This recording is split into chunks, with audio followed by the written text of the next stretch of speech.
What's going on, everybody? Welcome to our annual Coachella Set Times Extravaganza episode. We'll be back with our new full episode tomorrow, but the new Coachella Set Times are out. The festival kicks off tomorrow, so we wanted to get this episode out as soon as possible.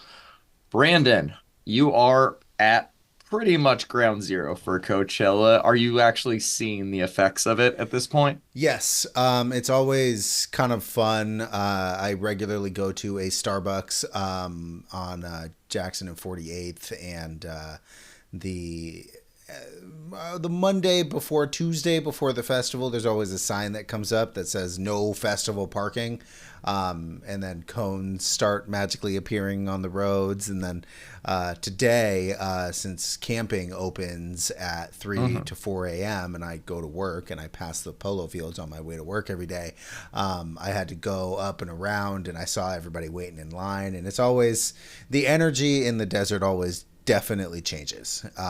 And it feels electric. You know what I mean?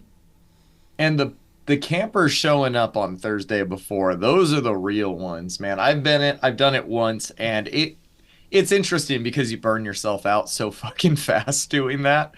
Right, and then At you get least to I camp. did. It's 4 o'clock, 5 o'clock in the morning. You crack a beer. You Yeah. know, Yeah, it's a fun experience with friends, but all around pretty miserable physically. However, I have not been in over 10 years, and even when I was going, there was campground activities the Thursday night of impromptu DJ sets, which I'm sure have expanded in terms of like the big names that attend these types of things. Um, I'm not necessarily surprised to see your Starbucks already overrun by that crowd. It's going to be really, really kicking off tomorrow, though, as things get going, which by the set times, it looks like the first main acts are on at 1 p.m. Is that typical? No, actually, this is the latest Coachella has started in at least my memory. Every year that I was going, I stopped going in 2016. Gates were open at 11, and I would always bug my group like, "Hey, I'm getting there at 11 o'clock." Well, I pay, gates still might be open that early, right? they're not. Gates open at 1. Oh, damn. As acts start. Yep. Poor Doom Dave and Keyspan, man. I actually think that they let a couple of people in, like probably guest passes, artist passes, the staff that's going to be working later that night, but is attending the festival earlier in the day. I'm sure they're not going to be playing to an empty field, but it will feel empty, certainly. Yeah, and if any of our listeners are going, trying to get there as gates open the first day, you might think it's not that great. The last time I did that, I ended up meeting Usher in the Sahara tent because he was Hey, just there hanging out listening to, I believe, DJ Alfalfa. Like, hey, that's um, fucking tight, bro. yeah, but like I have seen Florence and the Machine walking around. Like a lot of artists and staff, as you said, do walk around the festival. And I think Friday when gates open is the least crowded it is all weekend, and that kind of is the time if you're into that sort of thing. There is Yeah. not much music going on, but you can grab some lunch. Yeah, one of the years that we really wanted to get there early, DJ Craze started at like 1 o'clock, and so I was like, gotta get there. So I was in the Heineken tent, the Heineken Of house, course. the Heineken Dome, I think is what it was then, at 12:30, making sure I had my spot. And lo and behold, I met Mr. DJ Craze himself, Mr. DJ World Champion for however many number of times. He signed my Yes. Coachella booklet that I still have. So it's if you get there early, you get to explore the grounds. You get to have your first Coachella beer. Like it's really a rite of passage for anybody that either has been going for a long time and never done it, or for your first time. I think that's probably the way to go. I agree, man. So for people that might not have heard our annual Coachella set time episode, this is actually one of my favorites to do all year. Right? As an introvert who does not leave their house, I do vicariously live through the younger people with more energy who are actually going to these festivals. And what Brandon and I like to do is a little exercise where we talk about how we would navigate this festival based on our taste and based on our knowledge of just kind of how we think the day would go best. So let's just dive right into Friday, man. Let's waste no time. I see a lot of names at the bottom. I'm probably not getting there until Clooney at 4. What about you? Yeah, that would definitely be my first my my first show. It's definitely going to be Clooney. Sipping yak on the Sahara stage to kick off the day is going to be a hell of a thing, man. If I hope they stream it. Oh, I hope so too. And it's funny. If I got there early, I would probably either see Mall Grab or Skin on Skin. But it was cool to see that Mall Grab was actually added to the Quasar lineup. So if you miss Mall Grab Yeah. super early in the day, you'll get to see him, I believe, on Saturday, maybe Sunday. That is cool. And we could talk a little bit about the Quasar now that we've seen the set times. Right. I thought it was going to be kind of weird. How would a stage work with one performance per day? Just because it was only a few artist names, it appears that those artists are going to be doing multiple sets through multiple variations. For instance, this Friday is headlined by Honey Dijon and Green Velvet back to back, but they are both doing solo sets earlier, as well as Patrick Mason opening up the stage. So it sounds like the Quasar stage sounds like a place you can actually kind of camp for the day if you're feeling that vibe. Yeah, most definitely. All right. A general rule of thumb you and I like to stick to, we don't always, is no set splitting. You are going to have a much better time. I know it sucks to miss somebody that you really want to see who's playing at the same time, and you're like, I can run over there and maybe make it. Don't do it. Watch the full set of who you're there with. You're just going to have a less stressful day, and it's going to be more fun. You're not going to be looking at your phone as much, which is actually going to save you battery, which, trust me, come 9 o'clock at night, you're going to be thanking me for. All right, so Clooney is 4 to 5. Let's say, hypothetically, we can make somebody starting around 5. Where are you going next? Most definitely the Beths. I would Okay, so the probably best. skip out on Clooney and then head right to that Sonora stage and go check out the Beths. You'll leave Clooney a little bit early to go check out the bets. I think I'm gonna go get a good spot for Chapel Roan. Maybe grab a beer and go catch Chapel Roan at 5:30 there. We won't be far apart though. So on the main stage, we are missing Young Miko at this point, Sabrina Carpenter at 6, but I think that for the Beths and Chapel Roan, you got to go with your heart. So after Exactly. the Beths, that's you're going to be free around 5:30. I'll be free around 6:15. Where are you going next? Probably to L'Imperatrice, if I'm pronouncing that correctly. Yep, we've covered them on the podcast before. We sure have. Cool I would seeing them. love to see. I would love to see Chaperone. I think, especially her new single that dropped is great. But and I loved her album way more than I had even anticipated loving her album from last year. But I think the Bests are way more important to me as a band. So if it were me, I'd rely on somebody recording the Chapel Roan live set and check out the vibes at the outdoor. You know. You're gonna text me tomorrow, and you're gonna be like, "You're right, Chapel killed it. I should have gone to Chapel." All right, so I think the first real man we got Skepta, Tinashe, Brittany Howard, Deftones, and Kevin DeVries back to back with Kolsch, all starting about the same time. Where are you going in that mess of names? That's such a terrible conflict. This would be my first real fuck. And Yep. the thought would cross my head, okay, if I go see 15 minutes of Deftones, then I can bounce by Brittany Howard and then I can listen to Tinashe as I'm walking, and nope. None of that needs to happen. And I think you know the answer to that. I would be at Kevin DeVries back to back with Coles. I know you would be. I know you would be. I'm actually gonna stay put. I'm gonna wait for Brittany Howard right after Chapel Roan. There you go. I hate sound checks. I really don't want to stick around. Maybe I'll go grab another beer. But I just feel like Chapel Roan back to back with Brittany Howard is too perfect for me to pass up. That's And fair, I man. really do want to see Tinashe. I've seen Deftones. I like Skepta a lot, but I'm going Brittany Howard there. All right, so uh, Brittany Howard wraps up around 7:30. The Kolsch set around 8:15. Where are we going after?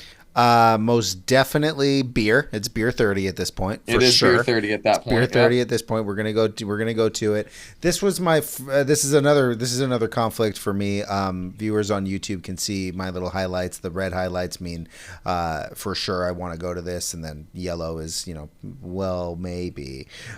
Neil Francis is, I think, my move, but I would love to see what the hype is all about with Black Country New Road. I know you and I have, at the very least privately, I've talked a little bit of shit about them, but they might Mhm. surprise me.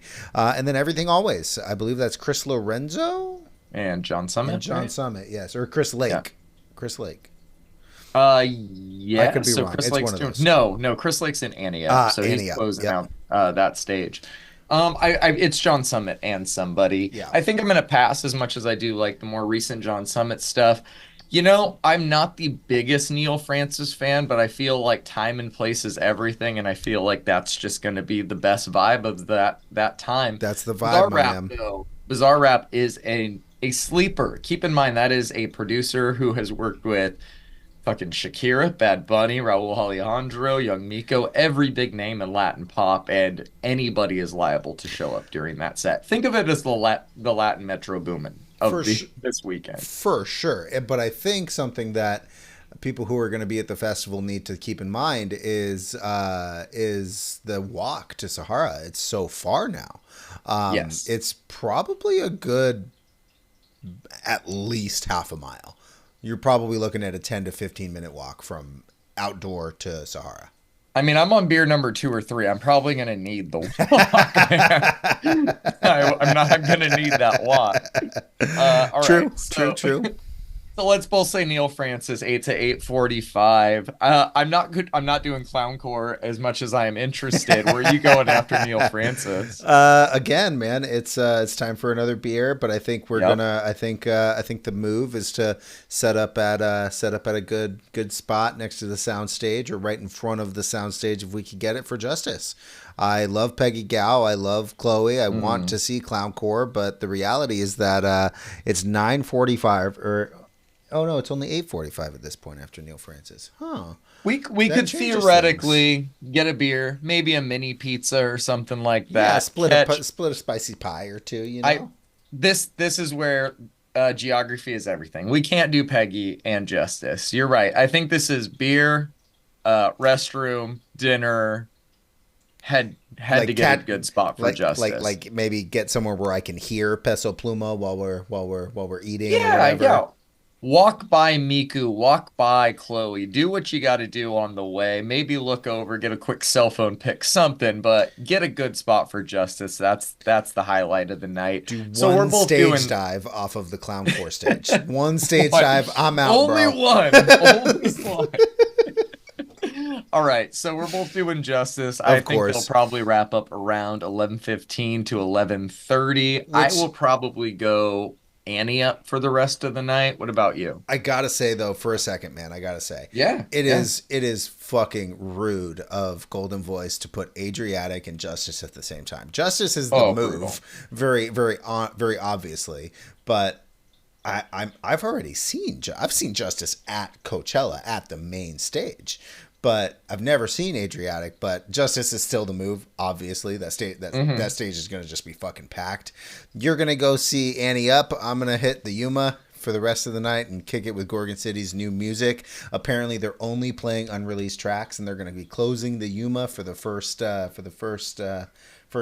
and the first day at Coachella 2024. I think for me, if I can get in, that's the move. And I have seen Steve Angelo close down the Sahara tent before, and he killed it. So that is not a bad move if that is where you're going either. We are most definitely not going to see each other in the sea of people towards the car unless we drove together. So I will catch you the next day, which would be Saturday. All right, let's look at this lineup here. We got. hmm, I'm gonna say Saturday's the day I'm gonna try and get my money's worth out of this festival. I'm gonna show up the earliest. I'm gonna get there at 2 for Erica DeCassier. When are you showing up? Oh, I'm most definitely getting there at gate open. I need to see. Military gun. It's rude that that's already a conflict on Saturday, which is just conflict Yeah. city.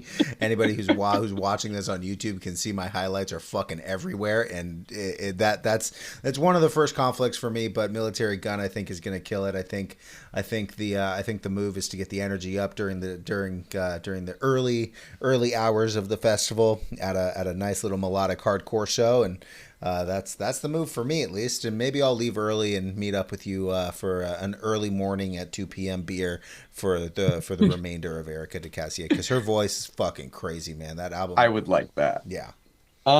I was hoping Aquabats would be one of like the in-between ones, but they're on around the same time as Twee and Ray, who is one of my first big conflicts here. I really like Ray. I think long term, Ray is going to be one of the bigger names of this generation once she breaks out. But I gotta go with my heart. Twee is gonna be just so much fucking fun, man. I can already tell that she's gonna have a lot of fun with this performance. I think she's putting out a new song this week to go with it.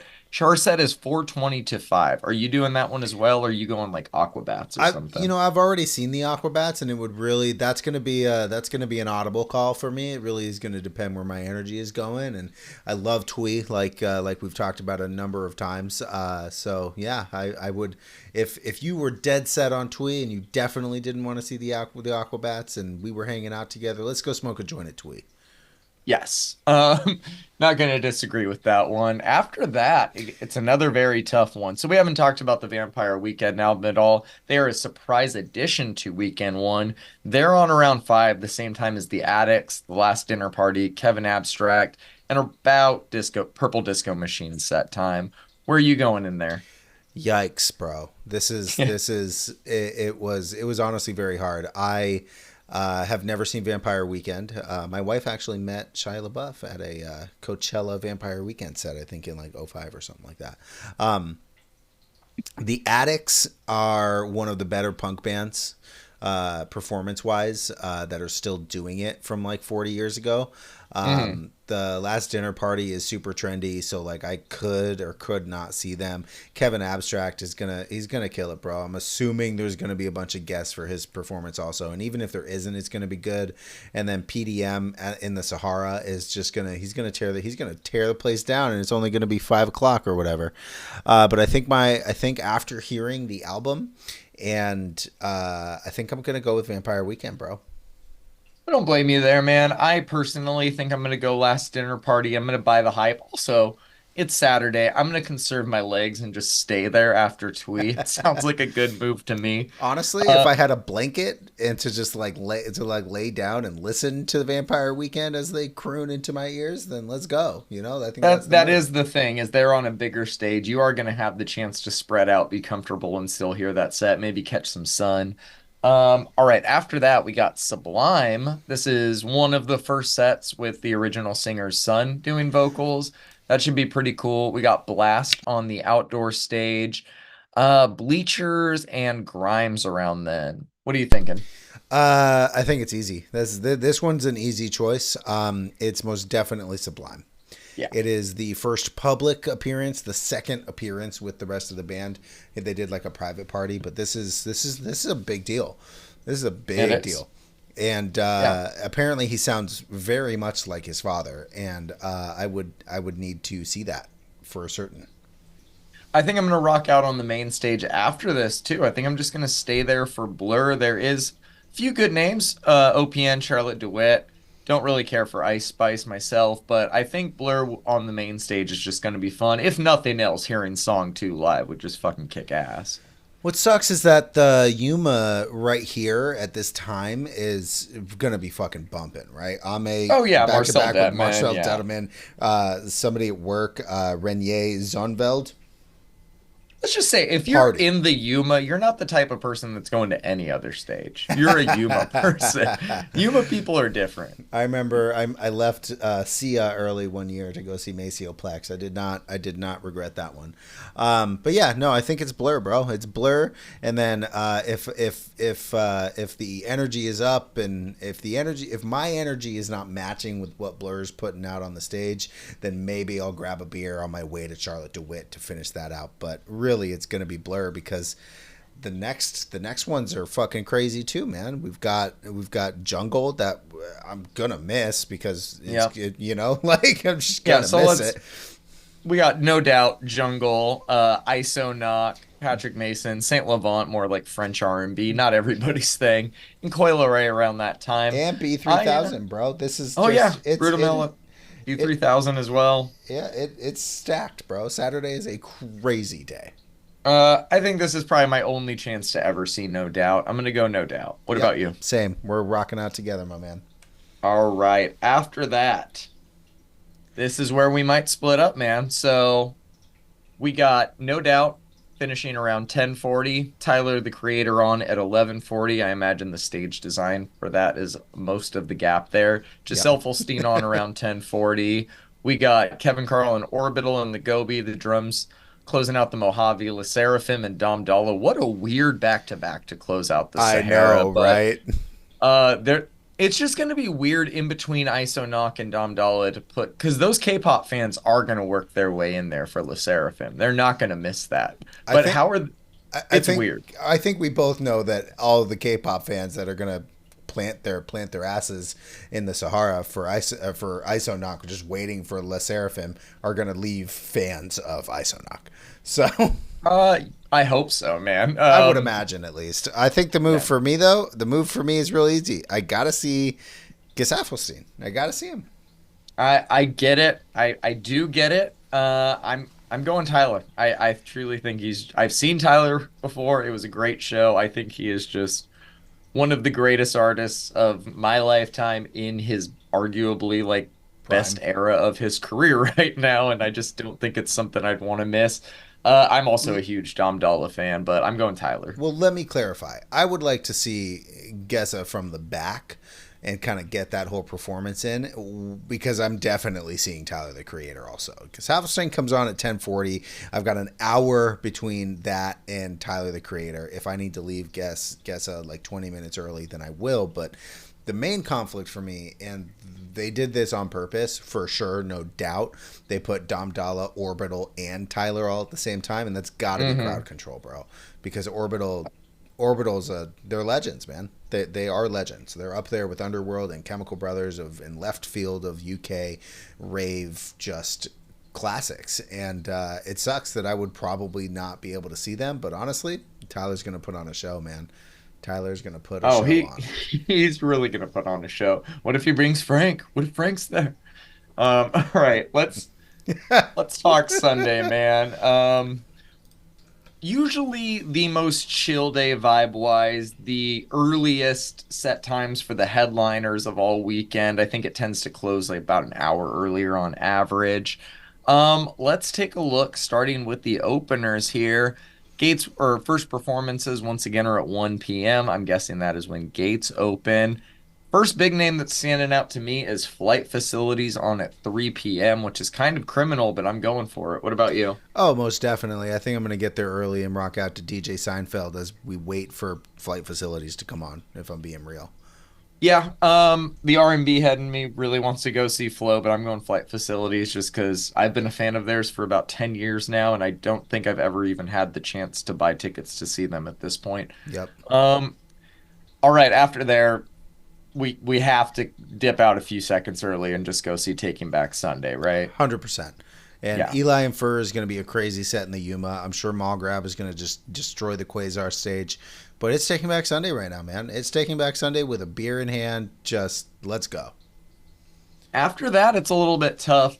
I think Renee Rapp's going to be a very fun outdoor performance that early in the day, but I also think that 88 Rising Future show could be really, really good. They could have BB and other artists like that be coming out. Yep. Definitely one to watch. Not sure where I would go between those two. Probably Renee Rapp, though, since she is the guaranteed Uh, good show out of those. yeah, I mean, I think Renee Rapp's the move here. It wouldn't matter to me at this point, though. I could go anywhere. Yeah. Oh, you're on autopilot at this point. Yeah, Yeah, this your body block of is. time is I'm going with you, John. Where are you going?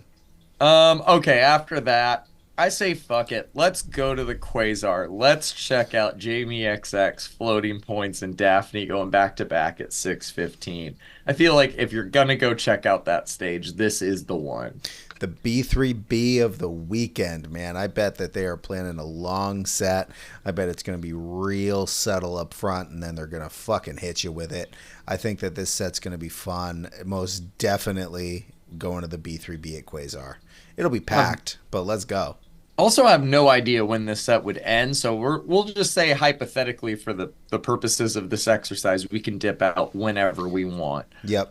We got Victoria Monet, Two Shell, and Latin Mafia all around 7. I think Victoria Monet's the move there. Are you gonna go do Anima instead No, I or think it's Krongben? Victoria. I think it's Victoria Monet for me, and then I'll Yeah. bounce out 10 minutes early and go smoke the rest of my joints at Krongbin. I'm gonna go catch Barry Can't Swim. I think that's gonna be a lot of fun. And I'm kind of happy that that one's not in the Sahara. I don't really think the Sahara fits his sound. I think the Gobi will be an interesting fit though. Yep. All right, this day is actually pretty easy to figure out. So after that, we got Fullamore in the Yuma, kind of a sneaky good one. DJ Snake in the Sahara, going to be a little too packed for me. Little Yachty in the Mojave, not feeling it. Um, I don't know, man. I I might be going with you on this one. Where are you going? For me, it's Boy Harsher. I had a feeling you were going to say that. Let's And go yeah, see Boy Harsher, my boy. Boy Harsher, 920, and then we can. I feel like you're going bicep to close the night. Am I wrong? Oh, what makes you say that, John? Yeah, most You, definitely. I'm most uh, definitely closing out the night with Bicep. I'd love to see Doja Cat. I honestly think she's gonna put on a show that's gonna surprise us. She surprised us in 2022 when she performed. I remember watching so this is actually funny. I know a number of people that went in 2022, and she was not a headliner, but she did play main stage just before sunset, right around it, and everybody who went to the set said that it was not that good, but watching it on stream was a fucking crazy experience because she really killed it for the camera. So I don't know what was happening on the fields at that moment, but I really think that Doja Cat has a headlining performance in her. But this is Biceps Chroma show, and it's one of the first, if not the first, in the States. I think they debuted it at the Drum Shed show that they did, but it's most definitely Bicep. Let them cook for a couple hours, man. I could not agree with you more, man. I fucking hope that they do. And we should note here that weekend one is also called Soundcheck in Coachella. It's gonna have more ooh moments and more social media clicks and all of that, but the sound and the performances will be better weekend two, guaranteed. Yep. All right, man. That wraps up the set list for this weekend. Any other notes you want to send to listeners who might be going? Uh, Protect your phones. Yes. Do not sell any Molly to the girl that smiles at you in the do lab. Um, she's most definitely a cop. Yeah, just have fun and hydrate and make sure you have fun. Make sure you go see Bicep. Go to Kitty's Cafe for breakfast one of the days you're there. So Thank me later. they actually opened up a new Keaty's, and the shuttle stop from camping takes you right there. It's in the Oh my Ralph's God. parking lot of Jefferson and 50th. I have not been to that location yet, but if it's the same owners, so I would assume it's the same. I'm assuming it's the same thing, except for the seats are like less worn from Yes. decades of people eating delicious breakfast there. Which is actually a negative as a diner fan Yep, myself. I would agree with that. I would agree with that. Yeah, yeah. We welcome everybody to the desert, and please be nice to the locals. All right. We'll be back tomorrow night with our actual new episode. We'll see y'all then. Peace. Peace.